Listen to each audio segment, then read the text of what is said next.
Hello and welcome to another episode of Pick 3 DST, where I give you 3 defenses I like and 1 defense I'm fading for week 8 of the NFL season. I'm your host, Eric Samulski, and as a reminder, these are not my full weekly DST rankings. If you want to check out those, you can click the link below or go to RotoBaller.com, where I'll update that article during the week as we get weather reports, injury news, or other things that I think will impact my defense rankings.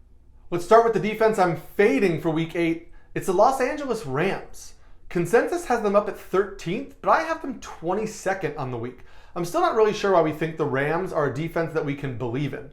They are 31st in quarterback pressures. They're 24th in sacks, and they are dead last in tackles for a loss. This is not a defense that's getting into the backfield. Yes, they have a pretty good turnover rate, and they're 12th in the percentage of offensive drives that end in a score, so they're not giving up tons of points. However, this is a 49ers team that now has a full week of practice with Christian McCaffrey on their team, and this is not an offense that I think is going to give up too many turnovers because they want to get the ball out of Jimmy Garoppolo's hands super quick. He's going to have quick passes to Debo and McCaffrey and to Brandon Ayuk. They're not going to take tons of shots down the field, so I think the Rams' turnover prowess is lessened a little bit in this game, and I just think this 49ers offense is going to be pretty decent the rest of the way, and the Rams haven't given me any reason to think that you should be playing them in 12 or maybe even 15 team leagues. My sleeper defense of the week is the Jaguars. Consensus has them 11th, and I have them 8th, so I'm not actually too much higher than consensus, but I see a lot of people are fully giving up on the Jaguars, and I'm just not ready to do that right now. First, they're facing a Broncos team in London that gives up the 9th most fantasy points to opposing defenses. London games have tended to be a little weird. Russell Wilson is not 100% healthy, so I think that matchup component makes the Jaguars a pretty good play. And then you have the fact that the Jaguars are basically just outside the top 10 in a lot of metrics that I like to use to determine a good defense or not. They're 15th in pressure rate, they're 14th in turnover rate, and they're 14th in the percentage of drives that end in an opposing score. So the Jaguars are a slightly above average defense in a plus matchup, and I think this is still a young, hungry team that is going to look to show up against a failing Broncos team. A Broncos team that's ready to sell if they lose this game. I think the Broncos aren't going to be mentally there, and so I think the Jaguars are maybe like the 14th or 15th best defense on the league right now, but I think maybe they push up to 8th or 9th this week in this plus matchup.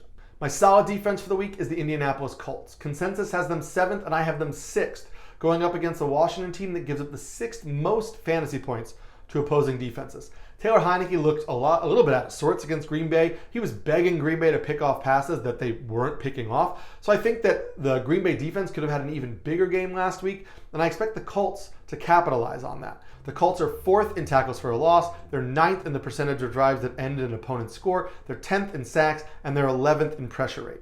The Colts might also have Shaq Leonard back this week. He practiced in full after dealing with a broken nose and a concussion, but didn't play last week. But I'm optimistic he'll play this week, and that makes this defense even better in a matchup that I think is a pretty plus matchup. So I think the Colts are a pretty strong fantasy defense this week. My elite play of the week is the Philadelphia Eagles. Consensus has them 2nd, and I have them 2nd. They're 1st in the NFL in turnover rate. They're 1st in the NFL in percentage of drives that end in an opponent's score. They're 5th in pressure rate, and now they're facing a Steelers offense that gives up the 8th most fantasy points to opposing quarterbacks. You don't need me to tell you that the Eagles are a smash play this week. Why I'm bringing them up is because I see a lot of comments on Reddit saying, Eagles rest of the season, Eagles rest of the season, not playing any other defense. And that's fine right now, but I still want to caution you against having a set it and forget it defense on week 8 of the NFL season. I know the Eagles' rest of season schedule looks juicy, and it's very likely that you will keep them as your defense the rest of the way since they've already had their bye. However, defensive rankings and defensive matchups can change so much week to week based on defensive injuries and also based on the performance of the offense the defense is going up against.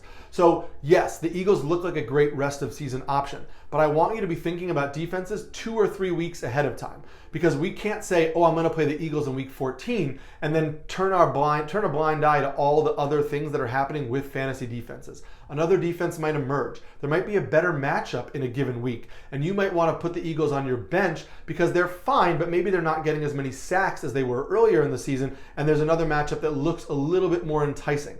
And since you maybe don't need to stash a running back handcuff, you have 2 defenses that week, and you put the Eagles on the bench. These are roster decisions we need to be making as the season goes on on, and we can't just say Eagles set it and forget the rest of the way without still keeping an eye on fantasy defenses. So I love the Eagles as a play this week. I love them rest of season, but I'm just encouraging you to always make sure you're keeping an eye on what's happening in the world of fantasy defenses.